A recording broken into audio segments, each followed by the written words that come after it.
Dear students, myself Dr. Jitendra, Assistant Professor at the Department of Geology, MJPG Degree College, Gorakhpur. And I recently joined this post through the UP Higher Education Service Commission. In today's class, we will discuss the career options after MSc Geology. तो ऐसे student जो कि MSc geology में admission लिए हैं, MSc previous year में है या MSc जियोलॉजी फाइनल ईयर्स में है, उनके लिए क्या क्या ऑप्शंस हैं, क्या क्या जॉब अपॉर्चुनिटीज हैं एंड किस किस फील्ड में करियर बना सकते हैं, आज हम लोग इसको डिस्कस करेंगे। जैसा कि हम लोग जानते हैं कि MSc जियोलॉजी जो है 2 ईयर कोर्स है। जो फर्स्ट ईयर है MSc जियोलॉजी 2 ईयर कोर्स है, जिसमें फर्स्ट ईयर में स्टूडेंट को जो है सेम सिलेबस स्टडी करना रहता है, same syllabus. And MSc geology second year में स्टूडेंट को स्पेशल पेपर ऑफ करने रहते हैं, स्पेशल पेपर।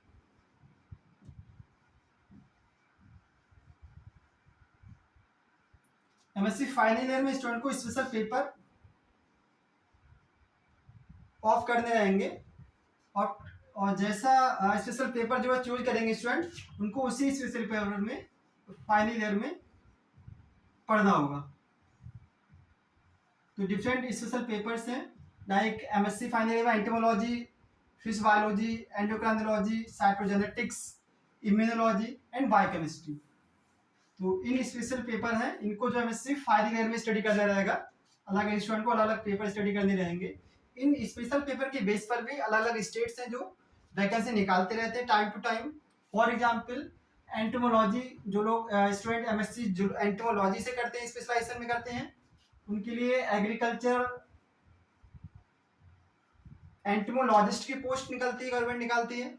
सेम जो MSc स्पेशलाइजेशन जो है फिश बायोलॉजी से करते हैं, उनके लिए फिशरीज ऑफिसर की वैकेंसी निकलती है। स्टेट गवर्नमेंट जो है time to time fisheries officer की वैकेंसी निकालता है। तो अगर स्टूडेंट जो है MSc जियोलॉजी स्टूडेंट कंप्लीट करने के बाद उसका जो सबसे फर्स्ट एम होता है, मेजर एम होता है टीचिंग प्रोफेशन में जाना। और टीचिंग प्रोफेशन में जो सबसे बेस्ट पोजीशन है हायर एजुकेशन में, प्रोफेसरशिप का पोस्ट ज्वाइन करना। प्रोफेसरशिप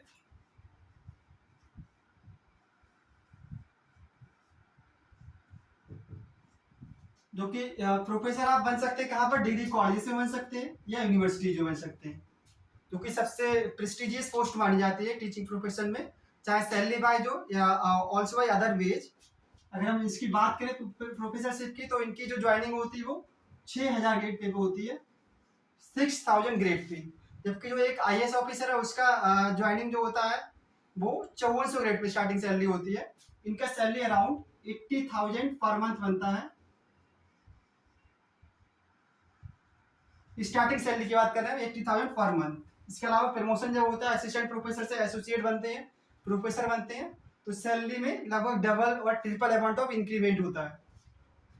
अगर आपको हायर एजुकेशन में जाना है MSc जियोलॉजी करने के बाद या आपको प्रोफेसर बनना है, तो इसके लिए आपको क्या क्या एलिजिबिलिटी चाहिए। आपको MSc के साथ कॉम्पिटिटिव एग्जाम्स होते हैं, MSc के साथ आपको नेट क्वालिफाई करना पड़ेगा। प्रोफेसरशिप बनने के लिए आपको MSc के साथ नेट या PhD कंप्लीट करनी होगी। MSc के बाद आपको नेट है MSc जियोलॉजी के साथ या PhD है, तो आप जो है किसी भी डिग्री कॉलेज में या यूनिवर्सिटी में जो है प्रोफेसरशिप ज्वाइन कर सकते हैं। जिस फॉर एग्जाम्पल डिग्री कॉलेज में जो असिस्टेंट प्रोफेसर की पोस्ट निकलती है, वो 2 बॉडीज हैं, अलग अलग स्टेट में जो है डिग्री कॉलेज में रिक्रूटमेंट करते हैं। In case of UP, for example UP में जो 2 बोर्ड है, UP HESC and UP PSC। ये क्या करते हैं, डिग्री कॉलेज में असिस्टेंट प्रोफेसर की रिक्रूटमेंट करते हैं, असिस्टेंट प्रोफेसर का रिक्रूटमेंट करते हैं।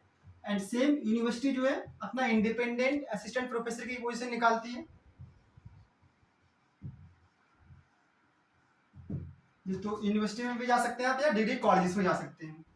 तो MSc जियोलॉजी के जो स्टूडेंट हैं उनको और अदर क्या क्या कॉम्पिटिटिव एग्जाम्स हैं जिनको MSc स्टूडेंट जो है क्वालिफाई कर सकते हैं। तो आपका CSIR, यूजीसी फॉर्म निकालता है नेट, जो कि लाइफ साइंस के नाम से निकालता है, नेट लाइफ साइंस। एमएससी के zoology student, MSc zoology student जो इस एग्जाम में अपीयर हो सकते हैं। इस एग्जाम को अगर आप क्वालिफाई करते हैं तो उसमें 2 कैटेगरी होती है, आपको लेक्चरशिप मिल सकता है या फिर जेआरएफ। आपका रैंक अगर थोड़ा ज़्यादा है तो जेआरएफ मिल सकता है। एलएस लेक्चरशिप एलएस, इसके थ्रू किसी भी आप यूनिवर्सिटीज में या डिग्री कॉलेजेस में जो है lecture as a lecture join कर सकते हैं, लेक्चरर। और अगर आपको जेआरएफ मिलता है तो आप लेक्चरशिप के लिए एलिजिबल हो जाएंगे, साथ में आप पीएचडी ज्वाइन कर सकते हैं किसी भी यूनिवर्सिटीज में, कॉलेज में या इंस्टीट्यूट में। और इसमें आपको क्या मिलता है, फेलोशिप मिलता है, एक अट्रैक्टिव अमाउंट ऑफ फेलोशिप मिलती है। 2 ईयर की भी फेलोशिप मिलेगी आपको। जेआरएफ आपको 2 ईयर मिलेगी, आपको जेआरएफ की फेलोशिप मिलेगी। 35,000 फेलोशिप मिलती है, 35,000 पर मंथ, 35,000 मिलेगी पर मंथ। एंड 3 ईयर आपको मिलेगी एसआरएफ फेलोशिप मिलेगी, जिसमें आपकी 41,000 रहेगी पर मंथ।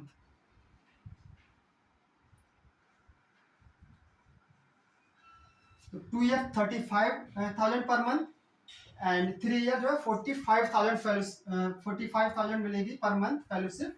अगर आप जो है एमएससी नेट जेआरएफ क्वालिफाई करते हैं तो आप पीएचडी ज्वाइन करते हैं तो आपको 5 साल के लिए फेलोशिप मिलेगी।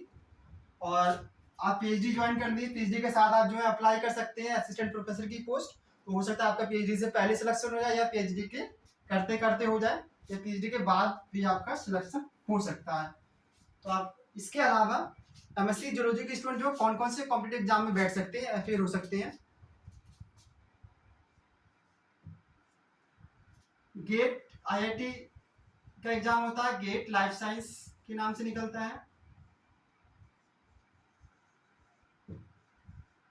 अगर आप गेट लाइफ साइंस का एग्जाम क्वालिफाई करते हैं तो आप इसके थ्रू भी आप जो है पीएचडी ज्वाइन कर सकते हैं, और आपको जो है सेम 5 ईयर तक फेलोशिप मिलेगी। जो सेम यहाँ मिल रही थी 35,000 per month 2 year and 45,000 per month for 3 years. Next है एमएससी जियोलॉजी स्टूडेंट जो है आईसीएमआर जेआरएफ का एग्जाम दे सकते हैं। इसका लेवल थोड़ा सा सीएसआर के एग्जाम में थोड़ा सा डाउन रहता है। अगर आप इस Indian council of medical research junior research fellowship का एग्जाम देते हैं तो आप अगर इसमें क्वालिफाई करते हैं तो आप किसी भी इंस्टीट्यूट में और यूनिवर्सिटी में पीएचडी ज्वाइन कर सकते हैं। आपको 5 ईयर तक फेलोशिप मिलेगी, सेम जो हमें नेट में फेलोशिप मिली थी सेम यहाँ भी मिलेगी, 5 ईयर तक फेलोशिप। नेक्स्ट बार्क बायोसाइंस का एग्जाम होता है, बार्क बायोसाइंस।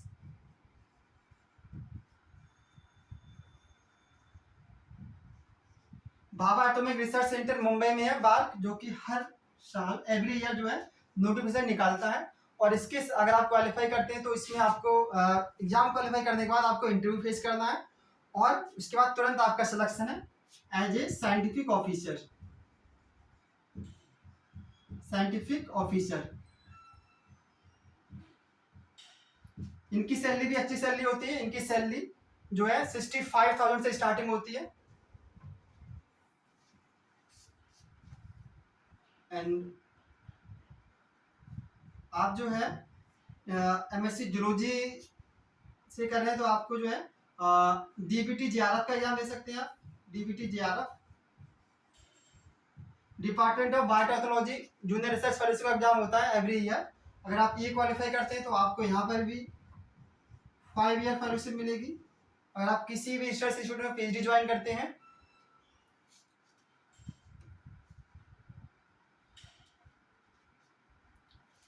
नेक्स्ट है आपका एएसआरबी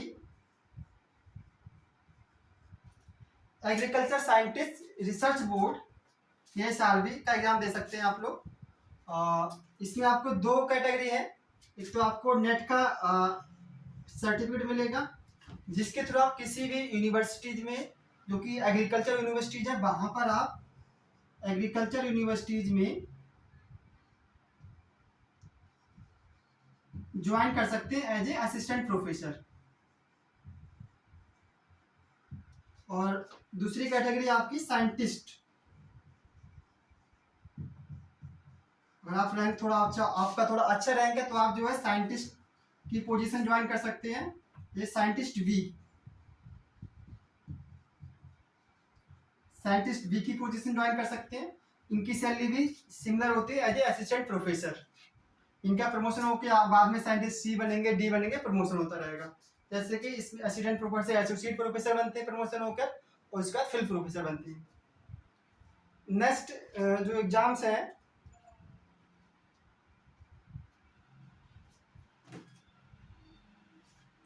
अगर बहुत सारे स्टेट्स हैं जो एमएससी जूलॉजी के स्टूडेंट के लिए एग्जाम्स नोटिफिकेशन निकालते हैं फॉर एवरी ईयर, जिनमें जो कॉमन एग्जाम्स हैं आपका जो है एंटोमोलॉजिस्ट की पोस्ट निकलती है, एग्रीकल्चर एंटोमोलॉजिस्ट।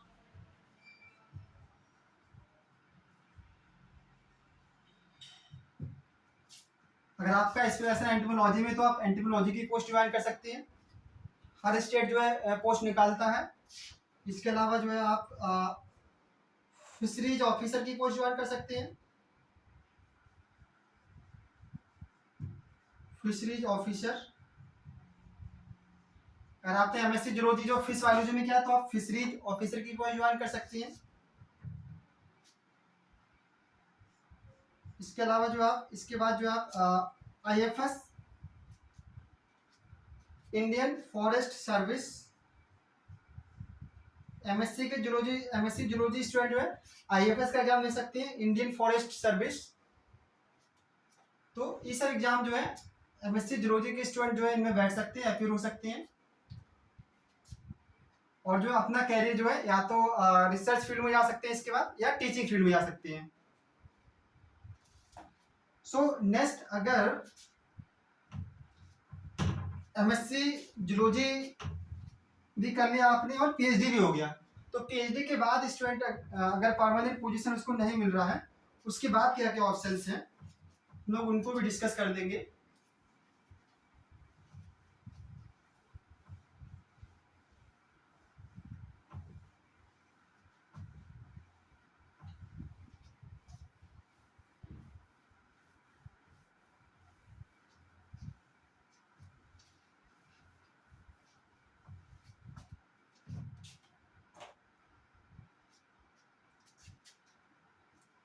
अगर स्टूडेंट ने जो है एमएससी जूलॉजी भी कर दिया है, एमएससी कर दिया है जूलॉजी से, और पीएचडी भी हो गई उसकी,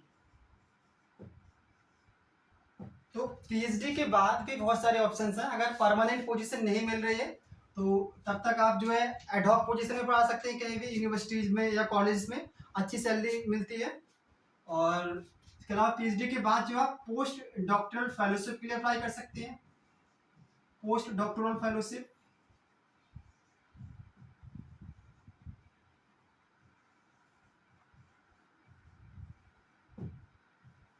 जिसमें आपकी सैलरी अच्छी रहती है, पर मंथ जो है 60 से 65,000, 60 से पोस्ट डॉक्टरल फेलोशिप अगर आप अवार्ड होती है आपको पीएचडी के बाद, आप इसको अप्लाई कर सकते हैं for the post doctoral fellowship के लिए। इसके बाद जो 60 से 65,000 पर मंथ आपको फेलोशिप मिलेगी। इसके अलावा आपको रिसर्च करने के लिए कंटिजेंसी मिलती है अराउंड 2 लाख से 3 लाख पर ईयर। इसके अलावा आप जो है रिसर्च एसोसिएट की पोजीशन ज्वाइन कर सकते हैं, आरएसएफ रिसर्च एसोसिएट, आरएसएफ। इस यहाँ पर भी इनकी भी सैलरी जो अबाउट 50 से 55,000 रहती है, 50 to 55,000 पर मंथ। इसके अलावा आप जो है फॉरेन में जा सकते हैं पोस्ट डॉक्टर करने के लिए, फॉरेन में जा सकते हैं पीडीएफ करने के लिए।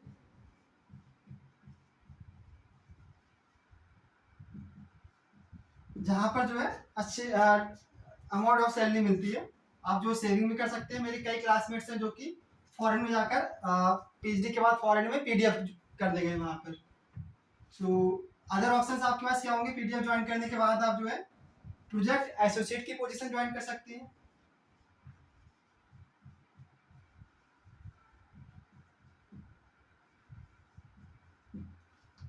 तो एमएससी से जूलॉजी आपने कंप्लीट कर लिया है, पीएचडी भी कर लिया है, तो पीएचडी के बाद आप इन ऑप्शंस इन रिसर्च के फील्ड में कैरियर बना सकते हैं और आप जो है परमानेंट पोजीशन भी ज्वाइन कर सकते हैं साइंटिस्ट की। अगर आपका एमएससी जूलॉजी से हो गया है, पीएचडी भी कर लिया आपने, तो आप परमानेंट पोजीशन ज्वाइन कर सकते हैं एज ए साइंटिस्ट। जो हमारे रिसर्च इंस्टीट्यूट हैं,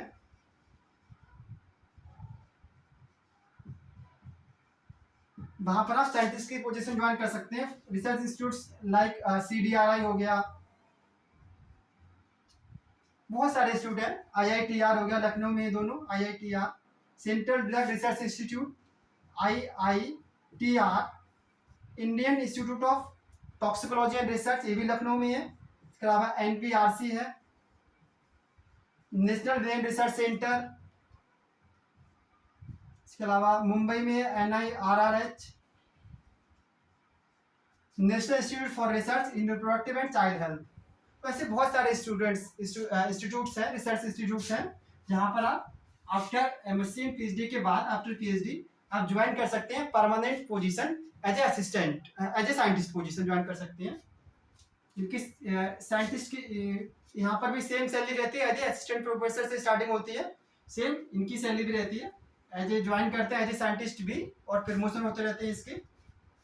सो नेक्स्ट जो है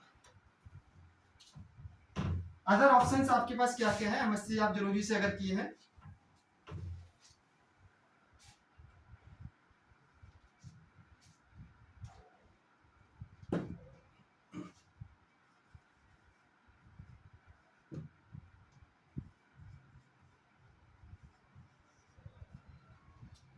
तो आप हायर एजुकेशन पीएचडी के बाद एमएससी जूलॉजी का आप हायर एजुकेशन में जा सकते हैं। इसके अलावा अदर ऑप्शंस, अगर आपने एमएससी किया है तो ओनली एमएससी जूलॉजी किया है तो एमएससी जूलॉजी के बेस पर आप इंटर कॉलेजेस हैं वहाँ पर जा सकते हैं। इसके लिए जो अलग अलग स्टेट्स हैं वो अपनी वैकेंसी निकालते हैं और वहाँ पर रिक्रूटमेंट करते हैं। फॉर एग्जाम्पल जो हमारा उत्तर प्रदेश है, वहाँ पर जो है UPPGT पोस्ट ग्रेजुएट टीचर के थ्रू इंटर कॉलेज में पहुँच सकते हैं आप as a teacher, as a lecturer. और GIC का एग्जाम होता है गवर्नमेंट इंटर कॉलेज, इसके through as a lecture join कर सकते हैं इंटर कॉलेज में। एंड इसके अलावा आप जो फार्मा कंपनीज हैं, बहुत सारी फार्मा कंपनी, वहां पर ज्वाइन कर सकते हैं एमएससी जूलॉजी स्टूडेंट्स। और लेबोरेटरी टेक्नीशियन की पोस्ट ज्वाइन कर सकते हैं, laboratory technician.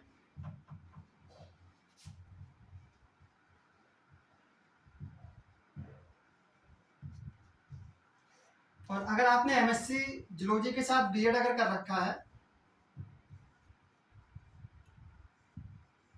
Plus MSc zoology plus BEd कर रखा है अगर आपने, तो आप जो है TGT का एग्जाम दे सकते हैं, TGT। इसके अलावा TGT के थ्रू आप जो है हाई स्कूल में जो है एज ए टीचर रिक्रूट हो सकते हैं। इसके अलावा जो केवी केंद्रीय विद्यालय में वैकेंसी निकलती है, इसके अलावा NV नवोदय विद्यालय में वैकेंसी निकलती है, तो एज ए टीचर ज्वाइन कर सकते हैं आप लोग। तो एमएससी जूलॉजी स्टूडेंट जो लोग कंप्लीट कर चुके हैं उनके लिए क्या क्या कैरियर ऑप्शंस हैं हम लोग जो डिटेल में डिस्कस कर चुके हैं।